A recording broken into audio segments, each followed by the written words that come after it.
Welcome to Old Man Blerd. Hi, I'm John, and along with my friend Terrence, we make up a pair of lifelong geeks who happen to be black, over 50, but are certainly nerds first and foremost. The Alpha Geek and the Omega Freak.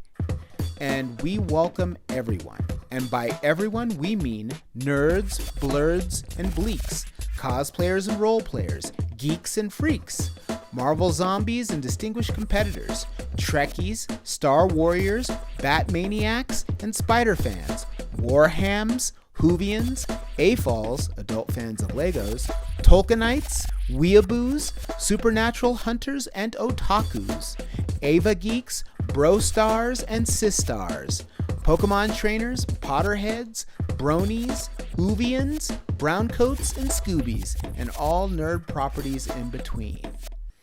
Because we are over 50, we've seen a thing or two and have experience, long experience, with a lot of these properties. So thank you for listening to Old Man Blerd. All right, welcome to Old Man Blerd. So, this is a podcast for two slightly more mature, experienced black nerds, 50 plus years of age each. Certainly been in the game of nerd stuff for 40 plus years, I would say. But so we have 100 years of experience between the two of us. Yes, certainly 80. Certainly 80. I think 40. I got 40 for sure. I think I started collecting comics when I was 11, and I started reading sci-fi right around the same time, and playing D&D around 12, 13. So yeah, that checks out. So speaking of all things Blerd, what Blerd thing are you up to this week? Still working on my video game convention. Oh, how's that going? Paid on the website this week.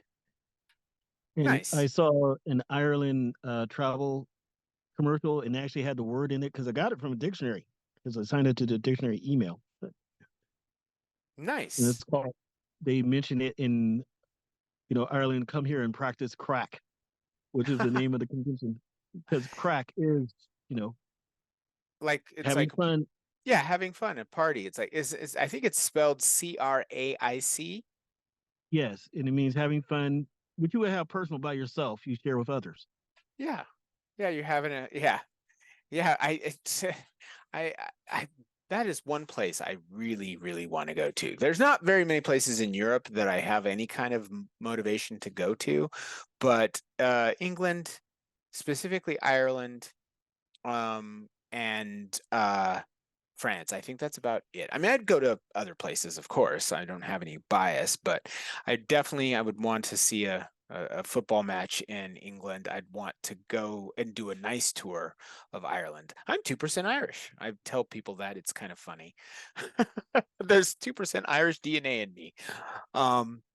Hey, but that two counts. That two counts, man. That two counts. It's arguably 2%. Like I say, my ongoing joke, 2% more than most Americans who celebrate St. Patrick's Day. Exactly. But yes, that is a place I would go. Nerd wise, geek wise, Blerd wise, I did get to One Piece anime's 1000th episode, so I went past it, but yeah, I at this point, yeah, I've seen One Piece more than any other anime, and more by several times over. And it's great. I've been enjoying this arc. It's the Wano arc. It's very Japanese themed, which other arcs were not. There were some that were sort of Spanish themed and all of that, or sci-fi themed, which is a future one that's coming, Egghead Island. But yeah, I got to 1000. So, and it was a really great episode. The 1000, they did something special and sort of showcased all of the characters, and they said thank you. Which, how often do you have a property say, "Oh, thank you, fans"? You know? A lot when they know they're going to be canceled or they're ending their story. Sure, but but this he's got a ways. I think he's in the last arc.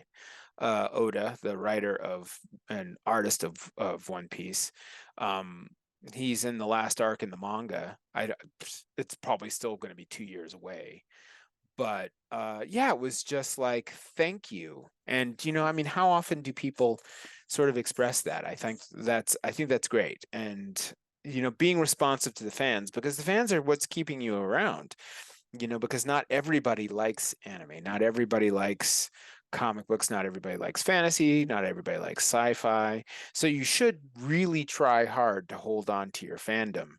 You don't want to necessarily kowtow to them and do whatever they say.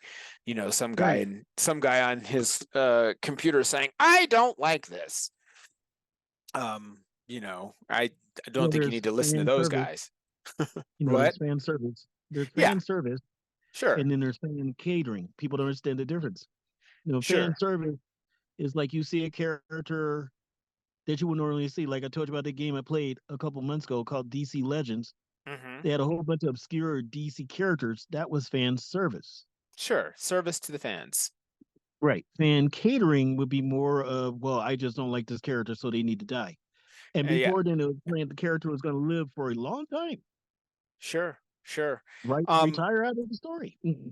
yeah, well, and I think, yeah, there's a difference between fan service in anime has a different connotation slightly. It's like, oh, I'm going to see someone a panty shot. That's unfortunately what fan service tends to mean in anime.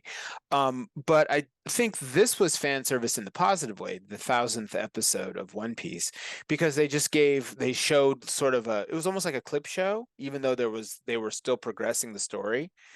And Right. they had some clips of like, oh, this was a really emotional moment for one character, or this was a really emotional scene from another character, and I thought that was great because, and then they, like I said, saying thanks at the end, just to typewritten thanks. I was like, oh yeah, because it gets you in the feels anyway, because you're seeing almost like a clip show of all these great moments that all of these characters you've fallen in love with, and then the thank you. It was like, oh, you appreciate your fandom, and that's, I think, really important. And I think Oda as a creator really does appreciate his fandom. That's why he's really has his hands on the live action, and making sure that it adheres to the manga and to the anime. But that's the one nerdy thing that I'm up to. I'm still starting to get through Rogue Trader, the Warhammer game. So Yep. that's the next thing that I've been doing, and still trying to make it my way through Baldur's Gate, which has been a phenomenal game, and doing the DLC for Pokemon. The Indigo Disc, I think is what it's called. I don't know why that name Mm-hmm. and it's been good. You get to see your starters, and start schlepping all of your starters from previous games from Pokemon Home to the new game, so you can just actually wipe up the floor with different trainers. So yeah, I've actually had quite a few nerdy things of late. Um, but I don't have any news at this moment, so I think we could probably head into the topic. The topic that we were wanting to discuss today is the different ages in comic books and how the anti-hero sort of has become virtually the only expression of the hero or the dominant expression of heroism in comic books right now. And I don't know what I think about that. I think that's what we're opening it up today. For those of you that are less familiar with comic books, there's the different ages break down roughly into from the golden age, the silver age, uh, the bronze age, and the modern age. I believe, is that your understanding as well, Terrence? Yeah, the only one before that is the Platinum Age, and that's the 1800s. Oh, yes. So they have this is just online. They mentioned that the Golden Age is from 1938 to 1956. Silver Age is from 1956 to 1970. Bronze Age is 1970, 1985. There are people that call the age after that the Iron Age, which this is the first time I've heard of this, from 1985 to 2000. And then they have the modern age, which is 2000 to present. I think I'd agree with that, but I'd never heard of it, the Iron Age. I kind of No, I thought it haven't was, either. Not until you just said it. yeah, I think that there's been the Bronze Age, and then typically they just go to the modern age. But I think that's interesting because what they're looking at when I look at this date line for the Iron Age, it's 1985 to 2000. And you know what happened in 1985? That's when you got the Watchmen, that's when you got Dark Knight Returns. So this is the way this particular online uh sort of discussion of the Iron Age mentions it. They describe it. They say the fourth era of comic books marked by deconstruction and experimentation of the superhero genre. And that sort of checks out because, the uh yeah, but then I go to the Nerd Horde site. They have it go Golden Age, Silver Age, Bronze Age, Modern Age. So and then they also talk about the Platinum Age, which is pre 1935, Copper Age instead of the Iron Age, and they say 1985 2000, and then the Plastic Age, which is they say 2000 to now. So there's going to be probably as many sites as I could go to. There's going to be people that are going to have some sort of different breakdown. But the Golden Age, Silver Age, and Bronze Age, there's all plenty of agreement there. Now, whether you want to call it the Iron Age or the Copper Age or the Modern Age, that's kind of some part of the heart of what we're discussing, because there was this period when the notion of heroism, of comic book heroism, changed. And that's, you did get things like Watchmen, which is a deconstruction, and you got The Dark Knight Returns by Frank Miller. And, you started getting the Vertigo stuff, I think, around that time period as well. So, the issue that we're kind of playing around with during this discussion is just when there was the creation of the anti-hero, how that has been a sort of dominant force in comic book writing since its creation. And so now Well, that's where we're at. first of all, the anti-hero in a way has been around since the beginning. Sure. I Because I mean, mean, Popeye is considered the first true superhero because he is an ordinary man until he's Spanish, like a power ring. sure. He's sort of one of the earliest magical girls. He, Exactly. And then he you have Zorro. sure. Again, he goes entirely out of his social caste system to do the right thing. So in a way, Hmm. he's an anti-hero against his caste system. Sure. And then you have Superman. As much as so many people, oh, he's boring. Superman first issue, Action Comics #1, he stopped the war by throwing one of the generals about 10 miles away and asked the other one, did he stop? Sure. And Batman is like dumping people and different things and saying it's a fitting end for his kind. So Exactly. I mean, so so when the anti-hero has been around, it's just that it's only thing they're doing now versus looking at the reflections of, we all have had our anti-hero moment, lack of a better term, sure. but now the characters are rewarded to behave that way full time. Well, and I guess so we should probably define our terms, because I think that to some degree all heroes, at least the ones that would fall in under the category of a vigilante, they're operating slightly outside of the law. They're all sort of anti-heroes because they would think of explicit heroes as, I guess, being soldiers. So outside of that, you everybody's a bit of an anti-hero because they're a vigilante. And I think that that tendency towards being an anti-hero there's a streak of that in every hero, but some were far more explicit. And I think you start getting that to some degree with the Bronze Age. The Bronze Age from 1970 to 1985, that's when you get Wolverine. That's when you get the Denny O'Neil and Neil Adams Green Lantern Green Arrow run. Eventually, from 1985 on, that's when you get to real anti-heroes where Wolverine really takes off. Watchmen and The Dark Knight Returns. Lobo. Lobo's in that period of time for DC. I think you get Sabretooth as a foil for Wolverine for sure. Punisher, even though he's a Bronze Age character, so he's in that period of time, 1970 1985, he didn't get really popular till 85 on. Because then that's when he started fighting Daredevil, and then that's when he got his own series, and yeah, then it was just like, yeah. And so what do you feel is behind? Because each society, each period of time of humanity gets the hero that it deserves or wants, or maybe doesn't want.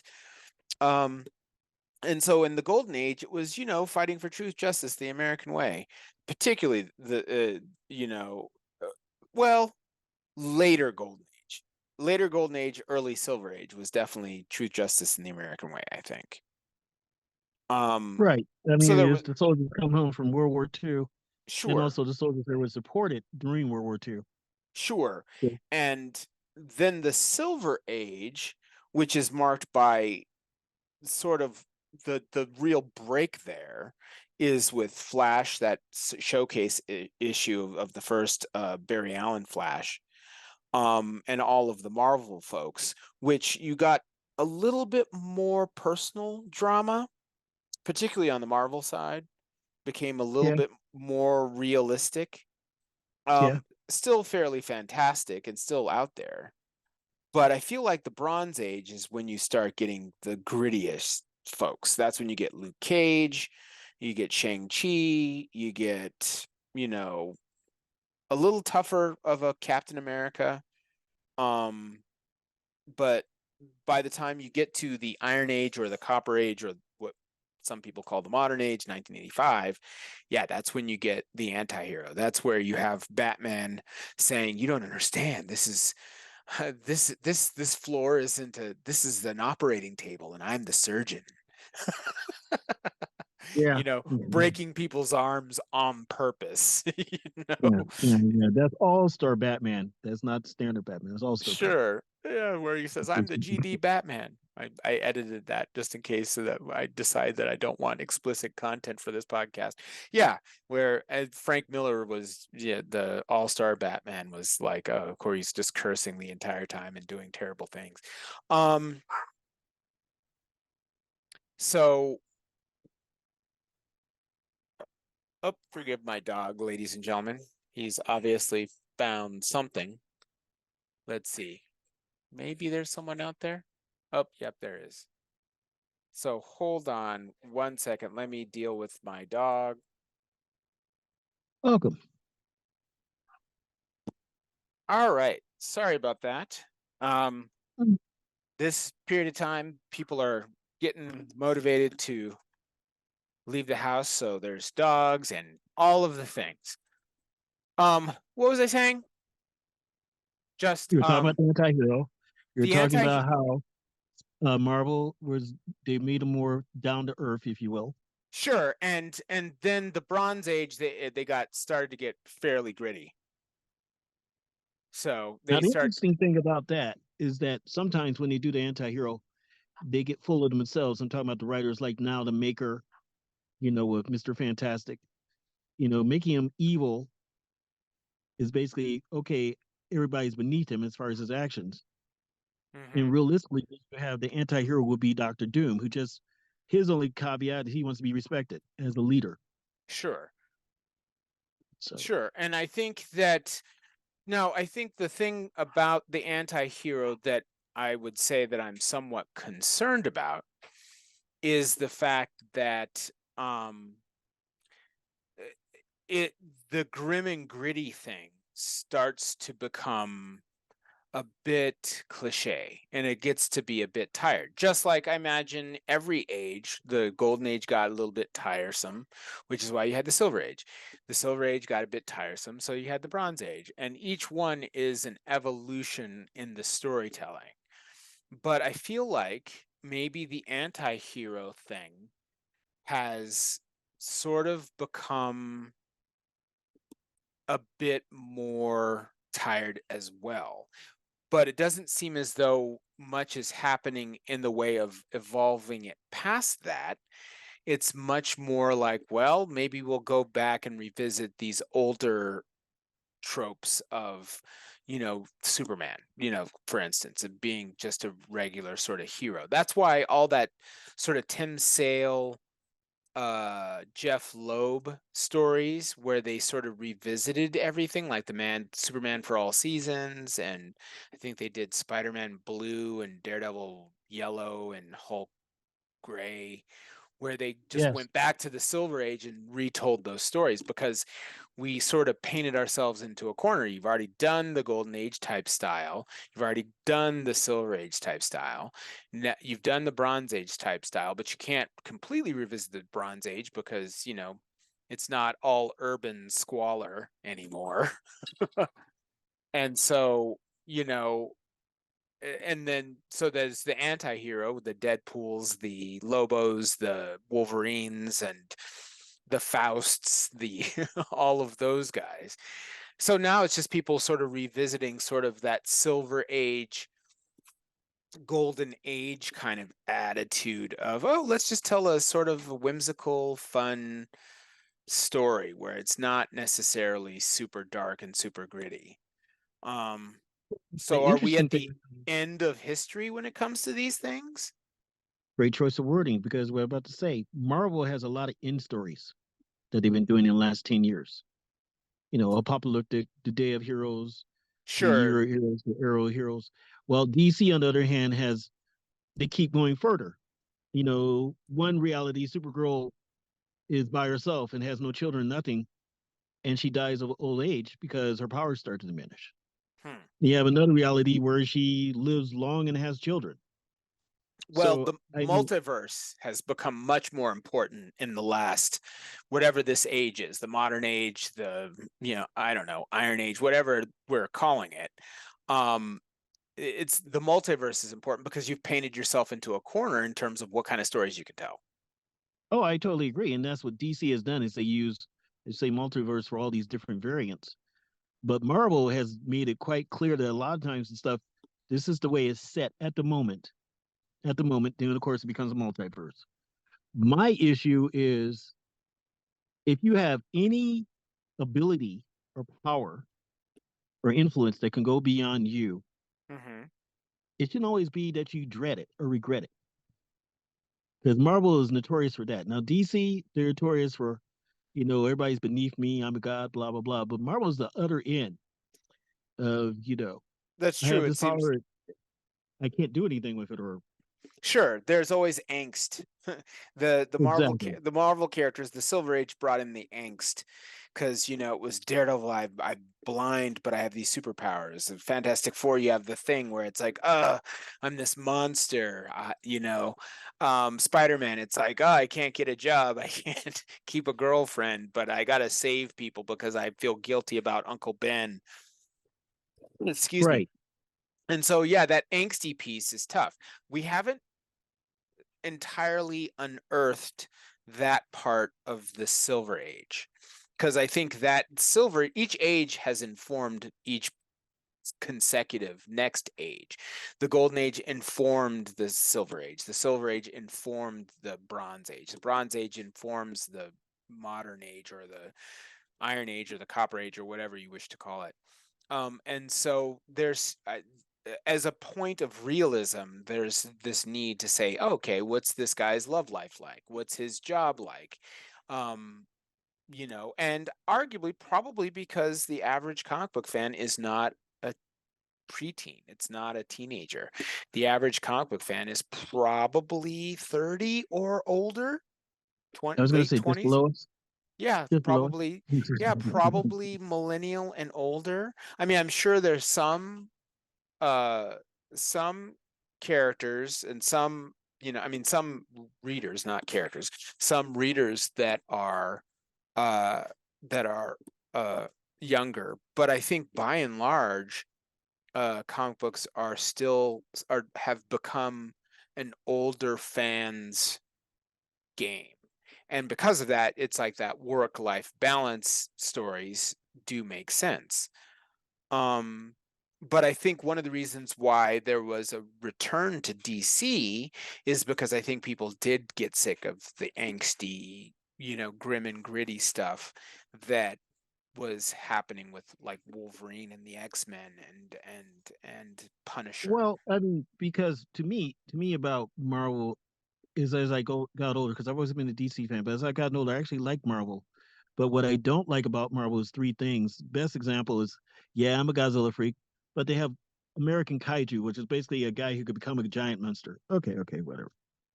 And his last battle was against one of the super symbionts of Mm-hmm. Venom, you know, Mm-hmm. and it destroyed like half the town. And he's like, well, I regret it. It's like, how many lives did you save? Because we would stop and say, how many lives we saved? Sure. We wouldn't sit there and go, I regret this.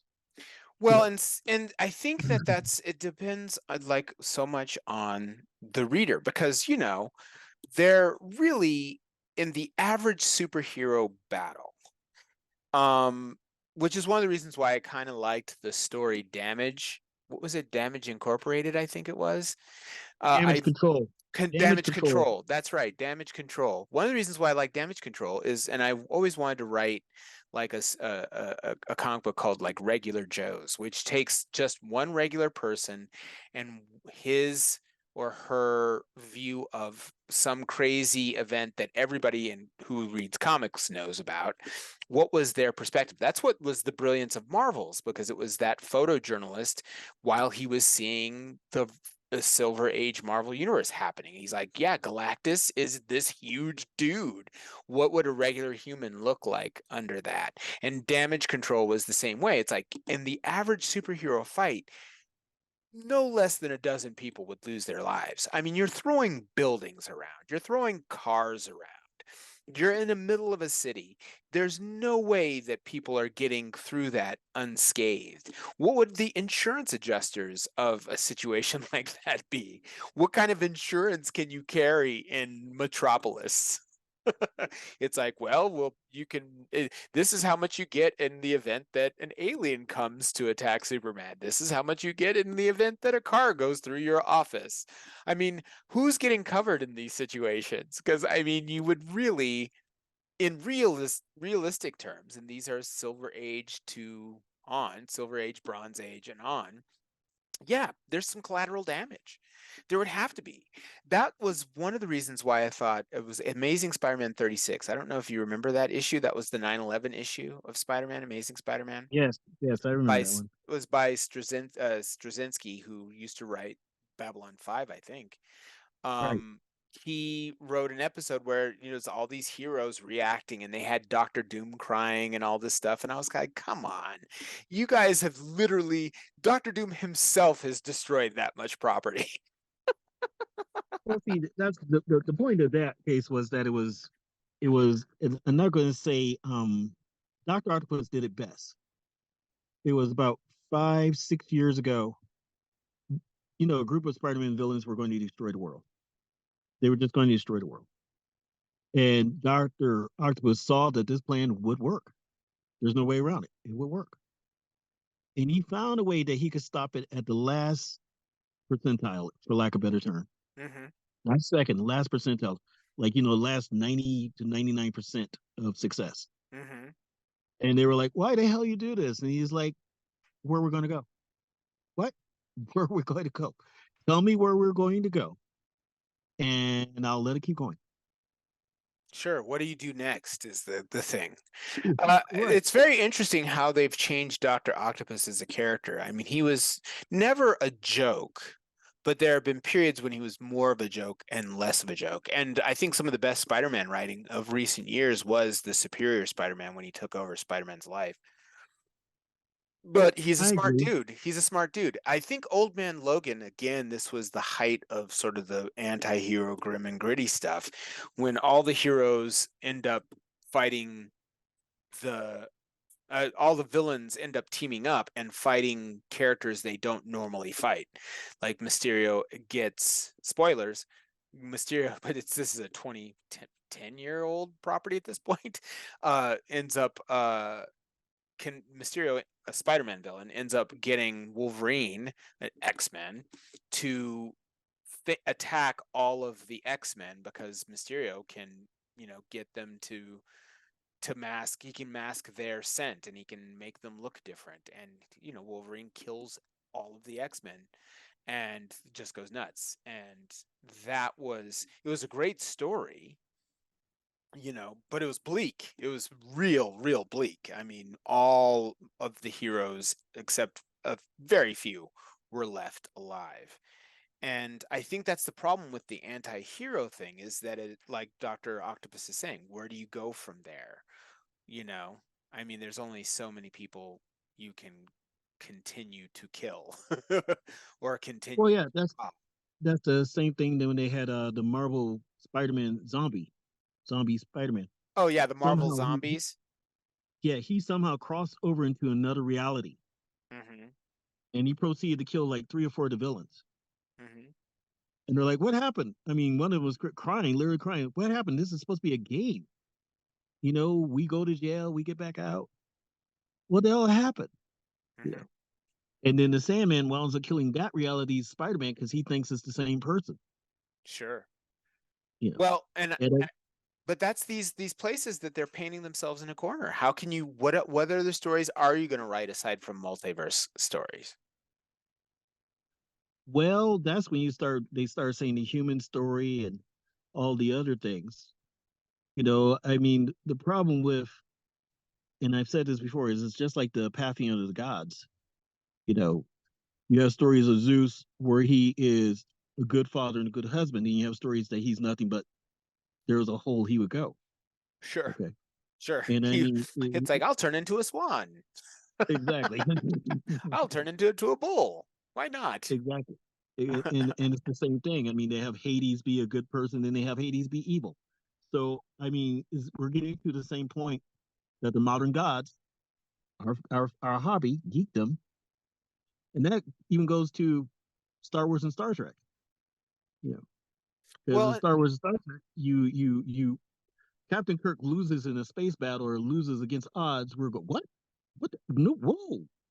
You know, Darth sure. Vader had his butt fed to him by Yoda. What? What? Whoa! Wait, whoa! Well, and I think there's still a little bit of space in Star Wars and Star Trek. Frankly, both of them still have plenty of stories they can write.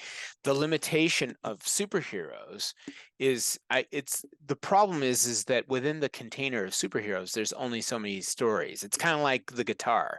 There's only so many chords. How you Right. play them, how many notes you play them and what direction makes it unique, and there's still a lot of places you can go. But the guitar or music is the same way. It's like, well, we've sped it up, we've slowed it down, we've distorted it, we've made it clean, we've made it choppy. There's only so many places you can go with the chord structure, and there's only so many places you can go with the superhero paradigm. It's like you can either make them all good, you can make them sort of good. You can make them troubled. You can make them not troubled. Um, and so I guess it's like that's where I get to the point where it's like, are we at the end of history? Because where's the place that you can go that hasn't been gone in that superhero paradigm? And I don't know that there's a place you can go. I think you can just revisit platinum age dynamics or golden age dynamics or silver age dynamics or modern age dynamics, but there's not you're there's not a lot within superheroes that hasn't been told, which is why I think comic books like what Image is doing, where they're just doing different sci-fi, fantasy sort of storylines that are completely different. They're just fiction. And there's plenty of space in fiction, but when you narrow it to superhero fiction, it's like, well, what can you Well, do? And you just said the answer, though. You did say the answer. yeah, what was the answer? Yeah, you said the answer because you associate with chords. What's the one form of music that there's no end to? I guess improvisation? Jazz. Yeah, jazz, improvisation. So you Yeah, do the same thing. You do story jazz with the superheroes. yeah. So yeah, story jazz. I think you can like maybe what the key might be is take kind of like Old Man Logan, take what a typical hero would or would not do in their pantheon and just flip it. Like, what would happen if you just made a really psychedelic Batman? What would happen if you made a really gritty Superman? What, like, if made Superman into a detective instead of like, a god, basically? What would you do if you really made Wonder Woman a warrior, a true soldier? Like, and she's just like, I'm going to go through and I'm going to fix the Middle East. I mean, what would that look like? You know, I think that Jeff Johns, when he was writing The Flash, he did a really interesting thing with The Flash, and which is why I kind of like, Barry Allen's not my Flash. Wally Wood's my Flash. I thought he was doing some really interesting things with that character. Um, yeah, so what do you do with that? What if you make Captain America? They tried, Brubaker tried during the whole return of Bucky and the Winter Soldier. What if you make Captain America an actual spy? What if you really went there and wrote, sort of Jean Le Carre? Is it John Le Carre is the spy Yeah. novelist, I think? What if you wrote that kind of thing for Captain America? What if you made Captain Marvel more like Green Lantern, where he's just traveling to different planets? I mean, you might have to switch the pantheons, might have to switch it up a bit. Because I don't know. Do we still need to have Peter Parker? With Peter Parker, just get him married, have him have kids, go the way that Batman and the Huntress and Catwoman, that whole, do that. Have him get married, have children, have his kids go through a thing. Well, see, they're already doing that part. But my thing is, in a way, certain characters, I'm a scribbler, I'm not a writer. But certain Mm-hmm. characters, there are certain things like Doctor Doom respects all of his counterparts, Sure. while Lex Luthor doesn't. Sure. So, in other words, it's very unlikely. it- like they did a story of Zod in the future, basically Monel being Zod's great grandson and Superman's great grandson. Okay, Mm-hmm. because their families got together. Mm-hmm. That's more realistic because there is a respect there. Sure. There is a care there versus Lex Luthor, which is just like, I lost, I got to come again. I lost, I got to come back. I'm going to keep coming back until I win. Mm-hmm. Yeah. He's, Well, and they've done some interesting things with Lex, I think. I think there was this period of time for a long time where it was just like, he made me bald. I'm mad. But then they started to really make it, and I think this was really explored in All-Star Superman, which I thought was a brilliant series. That was one of the best series of Superman in a long time. Where it was like, no, he's actually he would actually be sort of Superman if it wasn't for Superman.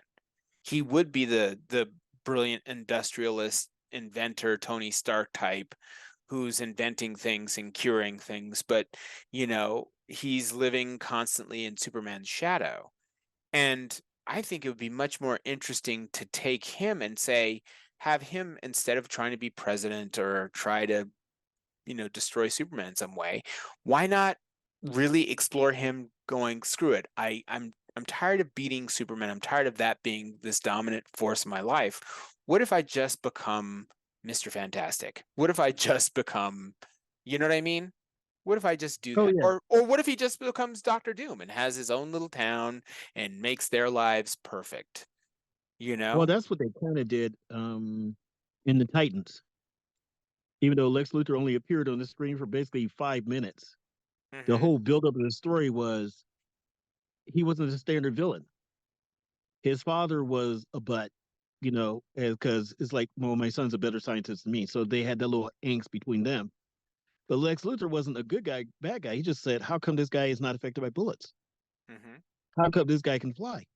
Hmm. How come this guy can lift a car? How come we can't? Hmm. So, I mean, it was a different approach in that sense. Well, and I think that that's a much more interesting character rather than make him like, oh, you blew my hair off. That was the Silver Age and I think Golden Age reason for Lex Luthor is that, that Superboy blew off his hair at some point. Yeah, Well, that was the Silver Age in Superboy. The yeah, original Superman, it was just more of it was ego, but it wasn't about hair. It was about brain should beat brawn. sure. So he had the science should beat this godlike creature. And, I think it would be much more interesting to have the Lex Luthor Superman dynamic be a Doctor Doom Mr. Fantastic dynamic. I think that's far more interesting. Because especially the way they've changed Doctor Doom real recently, which is like he really is like, no, I'm just as good as Reed Richards. I just Reed. do it a different way. And he's even Reed Richards' daughter, Valeria, is even super close to him, you know? Mhm. So hold on 1 second. All right, I am back. Um, so lots of familial duties. But yeah, I mean, I think that would be a much more interesting kind of thing is, Mr. Fantastic type Doctor Doom relationship with Lex and Superman. And Wonder Woman, they just need to give her a pantheon. They need to give her a rogues gallery, I mean. Yeah, they do. They Beyond just Cheetah yeah, they and just haven't beyond Doctor Poison. yeah, they just really haven't done that. And I think just make her an explicit soldier.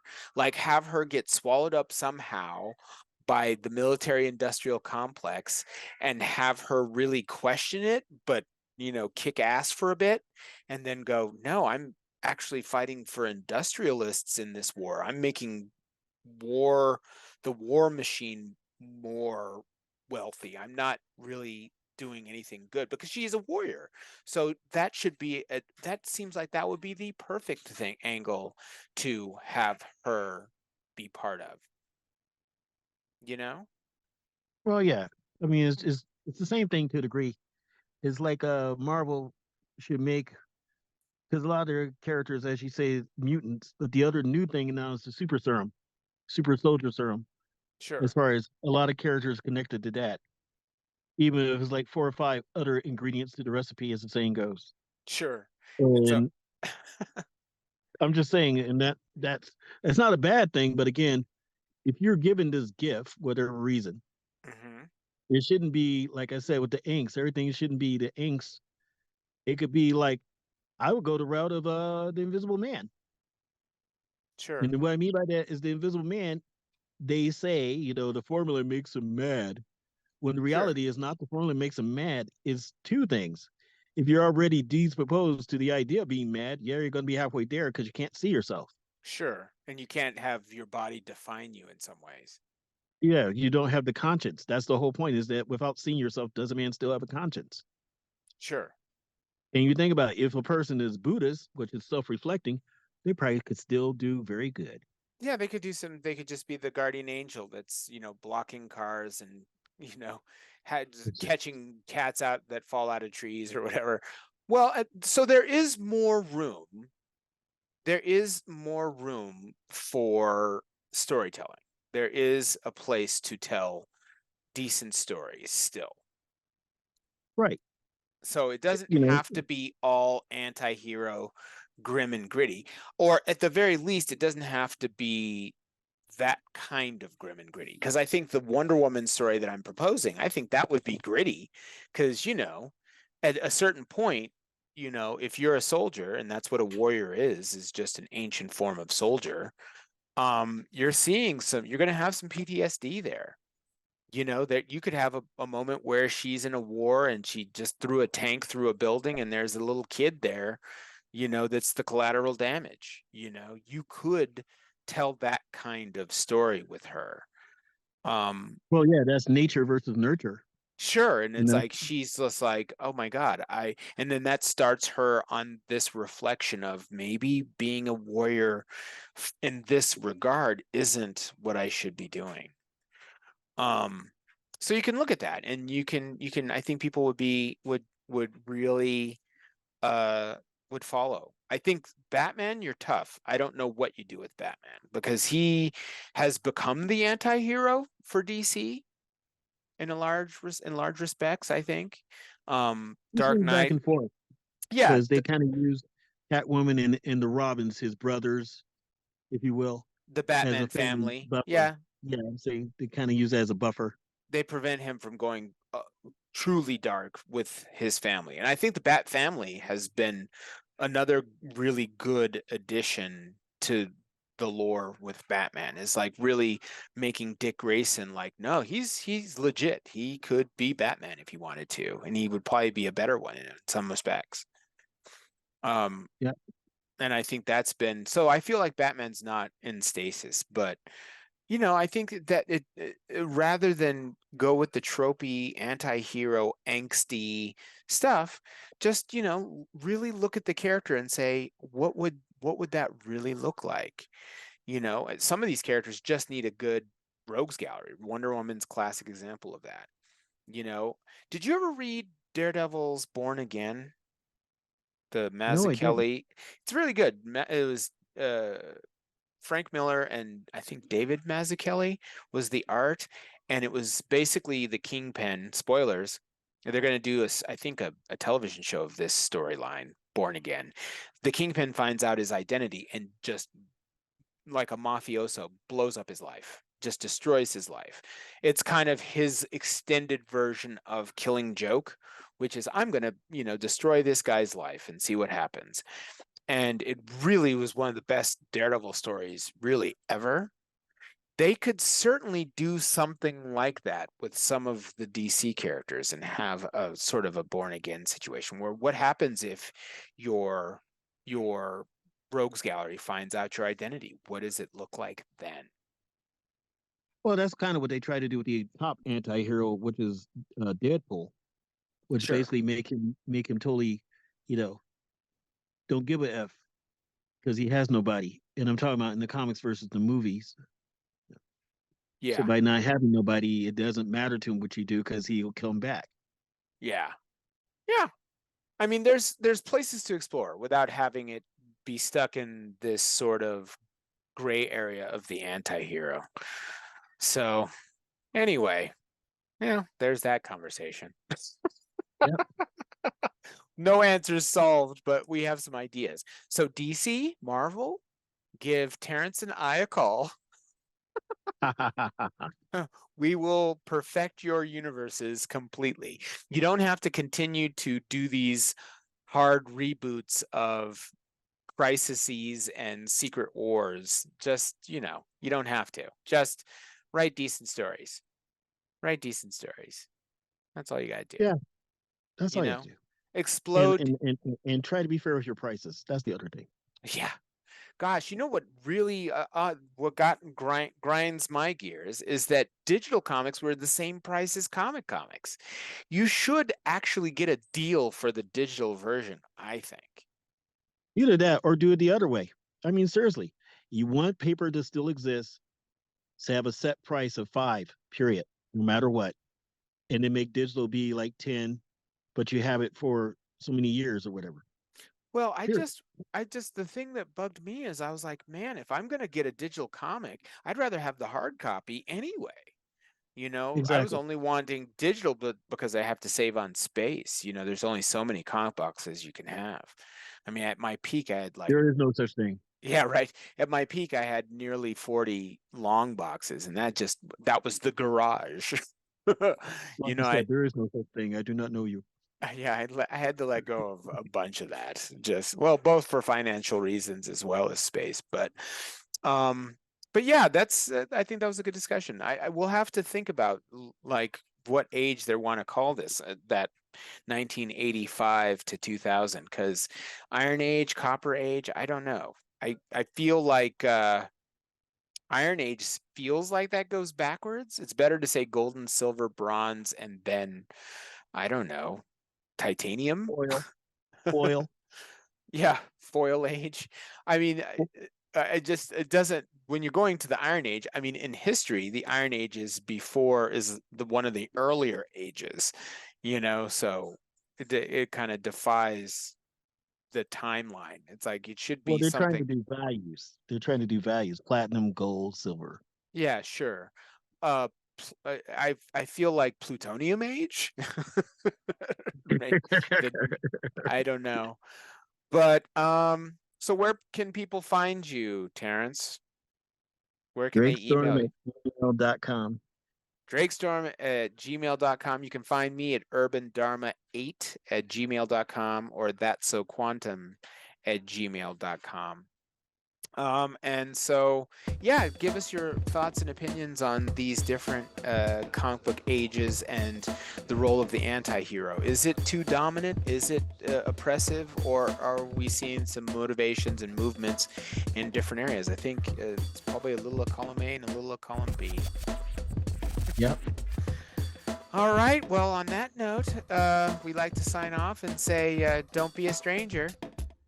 Just be strange. All right, take care, everyone. I hope you're having a good new year and a safe one. And we will talk to you soon.